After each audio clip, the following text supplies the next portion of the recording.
Bismillahirrahmanirrahim. Assalamualaikum warahmatullahi wabarakatuh.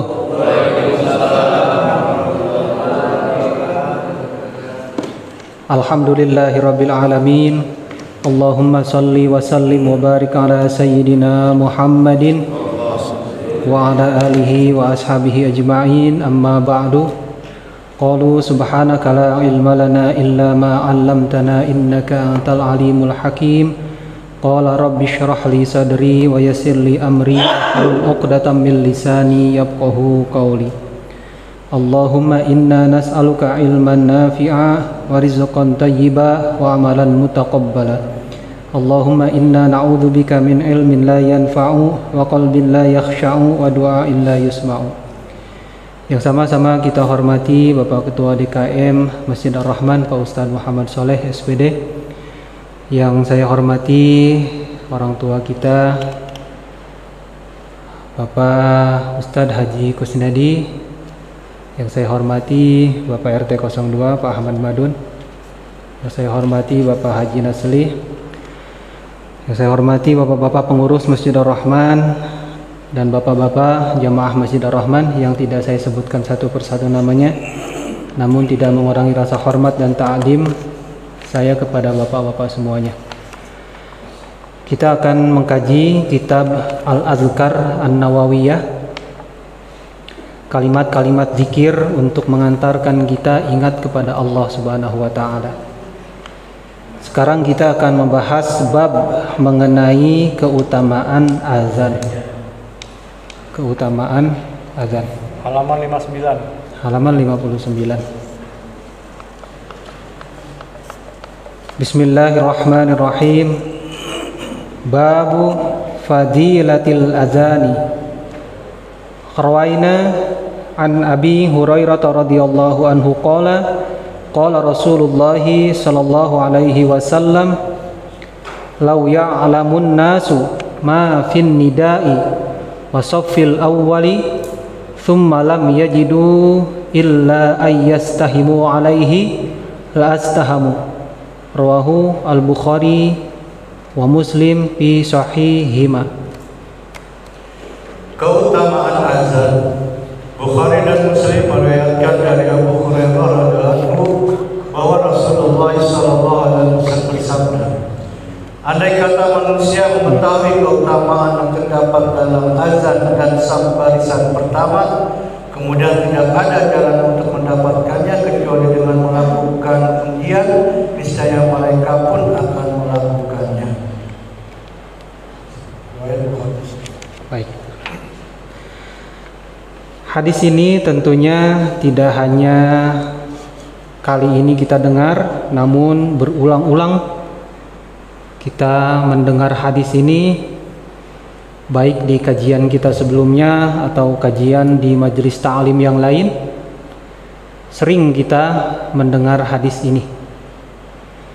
Namun nyatanya meskipun kita sering mendengar hadis ini, tapi pengamalan terhadap hadis ini sangat minim.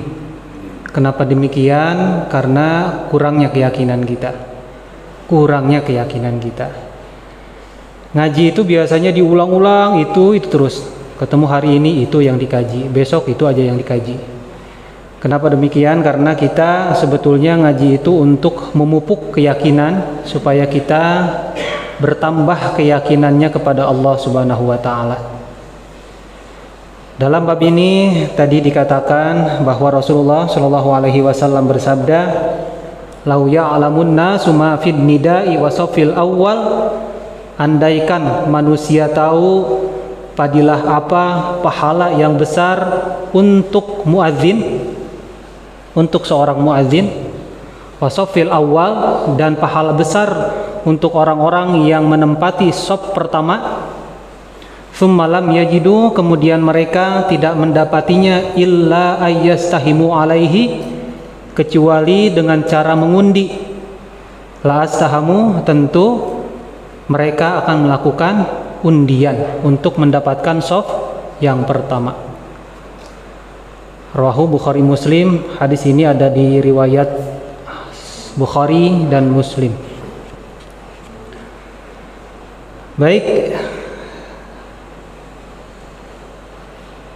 hadis ini menerangkan mengenai keutamaan muadzin, keutamaan orang yang azan.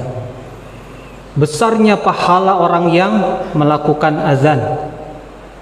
Saking besarnya oleh Nabi Shallallahu Alaihi Wasallam tidak disebutkan. Sebesar apa pahala orang yang azan ini tidak disebutkan, saking besarnya. Artinya tidak terhingga pahalanya, kan gitu. Setiap orang yang mendengarkan azan, tentunya orang-orang yang mendengarkan azan tahu bahwa itu sudah masuk waktu sholat, sehingga tergerak dalam hatinya untuk melakukan sholat. Nah, itu pahalanya kan luar biasa.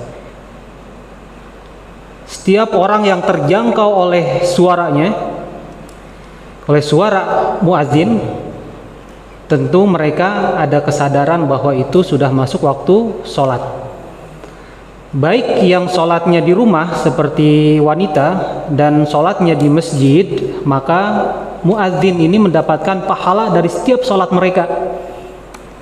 Setiap kali mereka sholat, karena dengar suara muazin melantunkan azan, si muazin ini mendapatkan pahala, sempurna pahalanya. Sempurna pahalanya dari mulai takbiratul ihram sampai salam. Nah, itu luar biasa pahala orang yang azan ini. Itu dijelaskan. Jadi muazin ini dia satu level dengan imam, selevel dengan imam muazin ini. Bahkan diperdebatkan muazin dan imam sebetulnya lebih utama mana? Apakah lebih utama muazin atau lebih utama imam? Ada 4 di sini pendapat. Yang pertama yang menyebutkan bahwa lebih utama muazin daripada imam. Kenapa? Ya tadi, karena setiap orang yang sholat, muazin ini kebagian pahalanya. Luar biasa itu. Gak main-main gitu kan. Setiap orang yang sholat, baik laki-laki, perempuan, anak kecil, itu dapat pahalanya muazin. Sempurna pahalanya. Bayangin tuh. Andaikan saya punya suara bagus, saya mendingan milih jadi muazin daripada ustaz. Asli bener. Kalau suara saya bagus, itu muazin tuh. Kemudian yang kedua, ada yang berpendapat lebih utama imam. Lebih utama imam, karena imam yang mimpin ibadah menghadap Allah Subhanahu wa ta'ala. Yang ketiga, ada yang berpendapat sama, muadzin dan imam keutamaannya sama. Yang keempat, ada yang berpendapat lebih utama imam. Tapi kalau memang imam ini dia orang yang hafal Quran, suaranya bagus, fikihnya bagus, kemudian rajin ibadahnya, dan memang dia senior, nah itu memang lebih utama imam. Itu tentang muazin. Tidak kalah pentingnya di sini juga disebutkan bahwa pahalanya muazin itu sejajar dengan pahala orang yang menempati saf pertama. Tadi disebutkan lau ya'lamun nasu ma'fin nida'i wa saffil awal. Andaikan manusia tahu pahala besar orang yang azan dan pahala besar orang-orang yang menempati saf pertama. Saf pertama ini ada berapa nih Pak? Saf pertama ini ada berapa orang? 23 ya? 23 tuh. Setiap kali kita sholat duhur, asar, maghrib, isya, subuh, itu saf yang pertama yang paling utama. Orang-orang yang menepati saf yang pertama itulah yang mendapatkan pahala paling besar. 23 orang itu tuh. Gak tahu kita berapa besar pahala orang-orang yang menempati saf pertama. Kita sudah tahu kan hadis ini. Cuma ketika giliran di saf pertama ada 1-2 orang yang kosong, kita dorong-dorong teman. Bapak aja di depan, bapak aja. Dermawan banget tuh orang gitu. Dermawan banget ya, dermawan mah kalau kita punya harta, kasih harta kita sebagian, punya ilmu kita sampaikan. Ada orang yang minta pertolongan, kita tolong dengan tenaga kita. Itu dermawan. Kalau untuk masalah pahala kayak gitu mah ya kita duluan. Nah itu saf pertama. Sekali lagi ini hadis sering kali kita dengar, cuma kurangnya kesadaran kita untuk mengamalkannya. Andaikan kita tahu pahala besar bagi orang yang menempati saf yang pertama, tentunya kita akan mengadakan undian kalau kita nggak kebagian saf pertama. Misalkan zuhur bagian si anu 23 orang gitu kan di absen. Asar misalkan si anu kan udah tadi zuhur, udah asar bagian ini 23 orang gitu terus. Itu luar biasa saf pertama. Cuma kita buta, nggak tahu kan. Kadang-kadang kita sudah ada di posisi yang enak, nyaman gitu kan, ada di depan yang kosong, kita nggak mau pindah gitu. Nah itu sekali lagi ngaji ini kita adalah untuk memupuk keyakinan supaya kita bertambah yakin kepada Allah Subhanahu wa ta'ala.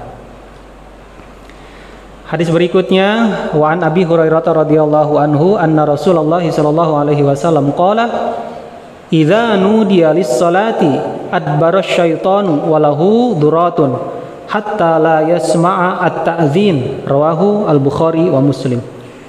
Masih melalui Abu Hurairah radhiyallahu anhu, Bukhari dan Muslim juga meriwayatkan sabda Rasulullah sallallahu alaihi wasallam, apabila diserukan azan untuk sholat, larilah setan dan ia pun kentut sehingga tidak mendengar azan. Itu pernah ini juga ya Pak ya, kita kaji di kitab Bulughul Maram gitu ya. Dari Abi Hurairah radhiyallahu anhu bahwa Rasulullah sallallahu alaihi wasallam bersabda, idza nudiya lis-sholati, apabila dikumandangkan azan untuk salat, adbara syaiton walahu duratun, setan itu lari terbirit-birit sambil mengeluarkan suara yang keras dari duburnya, saking tidak mau mendengar suara azan. Walahu duratun, dia terkentut-kentut saking takutnya dengan kalimat azan dan supaya suara azan ini tidak terdengar oleh si setan. Lari dia terbirit-birit. Hatta la yasma'a at-ta'zin, sampai suara azan ini tidak terdengar lagi olehnya. Jauh sampai jangkauan suara muadzin itu tidak terdengar lagi sama si setan. Nah itu. Maksudnya apa hadis ini? Ditujukannya itu sebetulnya hadis ini bukan buat setan-setan banget, bukan Pak. Bukan. Hadis ini sebetulnya ini adalah sindiran buat kita. Sindiran buat kita. Merasa tersindirkah oleh hadis ini? Ada orang yang azan berkumandang, dia malah dengerin musik. Azan berkumandang, dia malah ngobrol. Azan berkumandang malah melakukan aktivitas sehingga lalai dari mendengarkan azan. Jadi pas ketika azan itu dia sibuk dengan aktivitasnya masing-masing. Itu sebetulnya sindiran itu hadis ini. Kata guru saya, ini bukan tentang setannya, tapi tentang kalian semua yang jadi setan. Kata guru saya gitu bahasanya. Bukan tentang setan, tapi kalian semua yang ketika azan tidak mau mendengarkan azan. Minimal diam ketika azan berkumandang. Kita tidak menjawab azan, tidak jadi masalah. Yang penting diam ketika azan. Imam An-Nawawi pernah berkata, apabila ada orang yang ngobrol ketika azan, dikhawatirkan matinya su'ul khotimah. Ada orang yang lagi ngobrol terus azan berkumandang, diam dulu, terusin lagi setelah sholat. Ya, setelah sholat. Nah itu. Ini kalau kita teliti hadis ini memang malu gitu. malu setiap kali adzan masih beraktivitas. Minimal diamlah, nggak mau jawab juga nggak apa-apa, nggak jadi masalah. Allahu Akbar, diam aja. Atau kita lagi beraktivitas tanggung, misalkan lagi jemur, ibu-ibu nggak apa-apa, lagi jemur aja terusin, tapi jawab azannya, gitu kan? Kata Nabi SAW, apabila kalian mendengar azan, maka jawablah azan itu sesuai dengan kalimat muadzin. Gitu.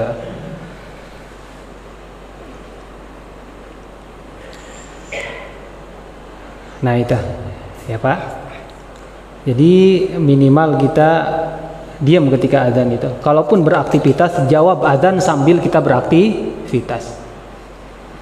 Alangkah baiknya adalah kita menjawab azan. Azan ini 5 kali sehari. 5 kali sehari. Berapa kali kita lalai terhadap panggilan azan?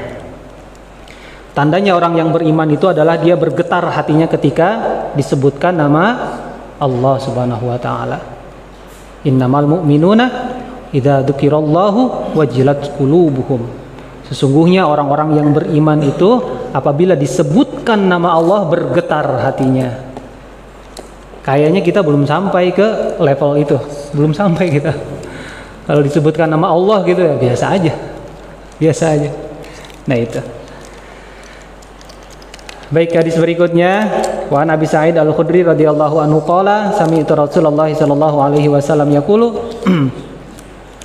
la yasma'u mada sauti muadzini jinnun wala insun wala syai'un illa syahidalahu yaumal qiyamah. Rawahu al-Bukhari wa haditsu fi fadlihi katsiratun. Dalam riwayat Bukhari, Abi Sa'id Al-Khudri radhiyallahu anhu berkata, aku mendengar Rasulullah sallallahu alaihi wasallam bersabda, tidaklah mendengar jangkauan suara juru azan, baik jin maupun manusia, dan sesuatu apapun kecuali yang menyaksikan baginya pada hari kiamat. Itu. Nabi SAW bersabda, la yasma'u mada sauti muadzin jinnun wala insun wala syai'un illa syahidalahu yaumal qiyamah. Tidaklah yang mendengar suara muadzin baik jin, manusia atau yang lainnya, misalkan binatang kan dengar gitu ya, suara azan itu dengar. Tidaklah mereka mendengarkan suara azan kecuali menjadi saksi nanti di hari kiamat untuk sang muadzin. Jadi muadzin itu nanti, kamu kenapa sholat? Saya dengar azan. Dari siapa? Dari si Anu. Gitu. Jadi saksi nanti. Jadi semua yang mendengarkan azan dari muadzin itu menjadi saksi di hari kiamat. Nah itu salah satu fadilah dari muadzin. Makanya kenapa muadzin ada yang menyebutkan lebih utama daripada imam. Semua orang yang mendengarkan azan menjadi saksi baginya. Kelewat satu tadi sebelum hadis ini. Wa an Muawiyah radhiyallahu anhu qala sami'tu Rasulullah sallallahu alaihi wasallam yaqulu al-muadzinuna atwalun nasi a'naqan yaumal qiyamah. Rawahu Muslim. Ya kelewat tadi ya? Nggak ada. Al-muadzinuna atwalun nasi a'naqan yaumal qiyamah. Sebelum hadis tadi ya. La yasma'u madda sauti. Ya. Ada tuh sebelumnya tuh. Waduh, korupsi ini kitab. Nggak ada ya? Jadi kata Muawiyah radhiyallahu anhu, dia mendengar Rasulullah sallallahu alaihi wasallam bersabda, orang-orang yang azan termasuk Bilal sampai Bang Yayat, atwalun nasi. Jadi dia paling panjang, apanya paling panjang? A'naqon, lehernya, yaumal qiyamah, di hari kiamat. Maknanya apa? Maknanya adalah muadzin ini dia nanti di hari kiamat, terutama di padang mahsyar, dia tahu keadaan orang-orang pada saat itu. Jadi nanti di mahsyar itu kita dikumpulkan sesuai dengan kelompok kita, Pak. Orang yang ahli ngaji dikelompokkan dengan orang-orang yang ahli ngaji. Yang ahli zikir dikelompokkan dengan orang-orang yang ahli zikir. Yang ahli tahajud nanti dikelompokkan dengan orang-orang yang ahli tahajud. Nanti berkelompok-kelompok orang itu nanti. Jadi supaya kelompok itu bisa mensyafaati kelompoknya sendiri. Nanti gitu di hari kiamat. Dari mulai kelompok sangat besar sampai kelompok-kelompok kecil. Gitu. Nah, orang yang azan bisa mengetahui keadaan mereka nanti di hari kiamat. Siapa kelompok orang yang sering durhaka, sering meninggalkan sholat, nanti ketahuan. Nah, muadzin itu saking panjang lehernya nanti di hari kiamat, mereka tahu keadaan-keadaan mereka itu. Oh, ini si anu. Ini kelompok ini mereka tahu. Jadi cahayanya yang redup sampai cahaya-cahayanya yang terang itu tahu dari jangkauan muadzin karena mereka panjang lehernya di hari kiamat. Nah itu. Berbahagialah bapak-bapak yang sering azan di sini atau dimanapun. Itu keutamaan orang-orang yang azan dan muadzin. Silakan barangkali ada yang mau didiskusikan.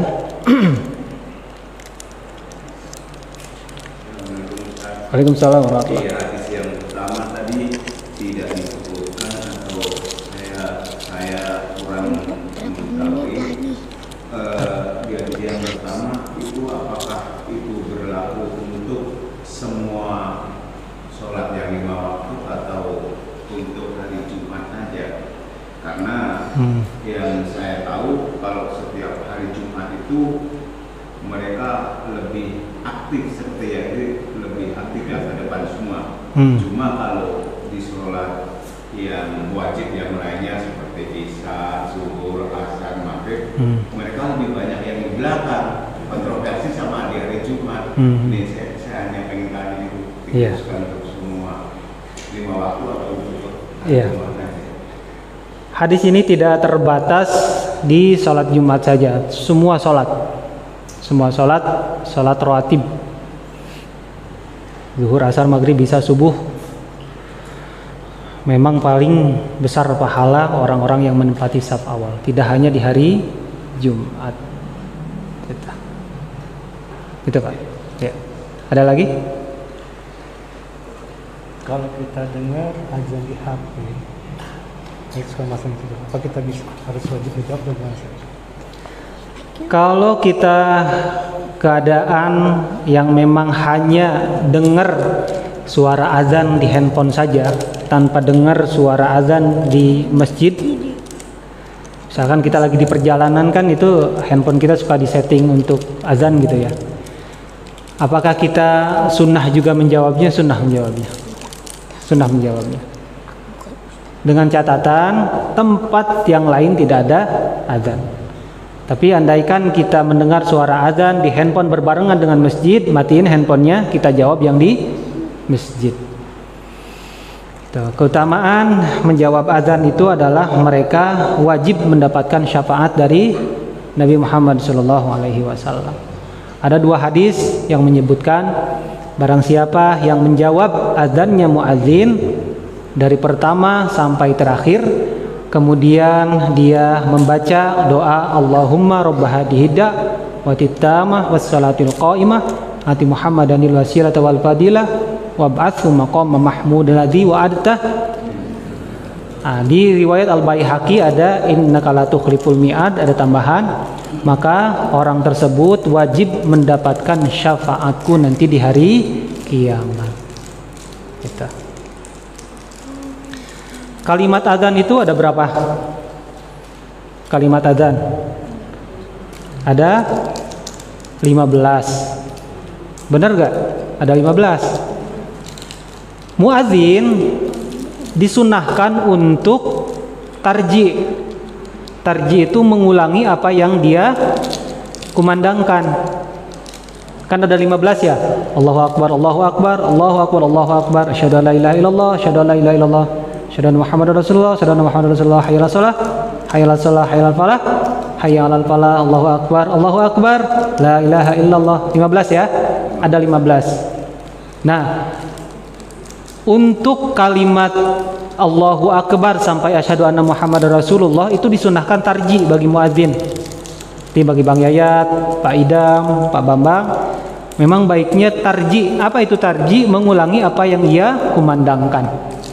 Misalkan Allahu Akbar, Allahu Akbar, Allahu Akbar, Allahu Akbar. Diam dulu. Ulangi lagi tadi yang 4. Allahu Akbar, Allahu Akbar, Allahu Akbar, Allahu Akbar. Baru asyhadu an la ilaha illallah, asyhadu an la ilaha illallah, asyhadu anna Muhammadar Rasulullah, asyhadu anna Muhammadar Rasulullah. Ulangi lagi tuh. Asyhadu an la ilaha illallah, asyhadu an la ilaha illallah, asyhadu anna Muhammadar Rasulullah, asyhadu anna Muhammadar Rasulullah. Lirih aja, nggak usah dikeraskan. Sir. Delirih sir gitu. Baru hayya 'alas shalah, hayya 'alas shalah. Itu nggak perlu tarji, itu nggak perlu pengulangan. Hayya 'alal falah, hayya 'alal falah, nggak usah pengulangan. Nah, baru di kalimat Allahu Akbar, tarji lagi. Allahu Akbar, Allahu Akbar. La ilaha illallah. Sebelum kita membaca doa setelah azan, tarji juga la ilaha illallah. Baru Allahumma rabb hadhihi da'watid tammah sampai terakhir. Ada hadis yang memang jarang kita amalkan juga. La yuraddud du'a'u baina adzan wal iqamah. Nabi SAW bersabda, tidak akan tertolak doa antara adzan dan iqamah. Kapan itu waktunya? Setelah la ilaha illallah. Baca doa yang tadi, Allahumma rabb hadhihi da'watid tammah, itu tidak akan tertolak doa itu sampai apapun yang kita minta setelah doa itu sama Allah diijabah. Berapa kali kita dengar azan tuh? 5 kali sehari. Artinya kita punya kesempatan 5 kali doa kita dikabul oleh Allah Subhanahu wa taala. Innaka la tukhliful mi'ad. Silakan minta apapun kepada Allah. Ya Allah, saya pengen anu. Silakan minta sama Allah. Nanti sholat qobliyah kan, kita sebelum sholat masih ada waktu minta lagi sama Allah sampai dikumandangkan iqamah. Tuh jarak waktu kalau di kita kan di timer 10 menit dari adzan ke iqamah, tuh 10 menit itu adalah waktu mustajab doa. 5 kali tuh sehari kita bisa digaransi oleh Allah doa kita dikabul. Kok nggak dikabul juga doa kita? Jangan khawatir, doa kita pasti dikabul oleh Allah Subhanahu wa taala. Itu belum. Atau dosa-dosa kita terhapus oleh Allah karena apa yang kita minta. Dosa kita terhapus. Misalkan kita minta belum dikabul juga sama Allah. Nanti yang ke-101-nya baru dikabul oleh Allah Subhanahu wa taala. Karena yang 100 doa kita untuk menghapus dosa-dosa kita. Atau oleh Allah Subhanahu wa taala nanti dijadikan celengan di akhirat. Dikasihnya nanti di akhirat oleh Allah dengan sesuatu yang lebih baik.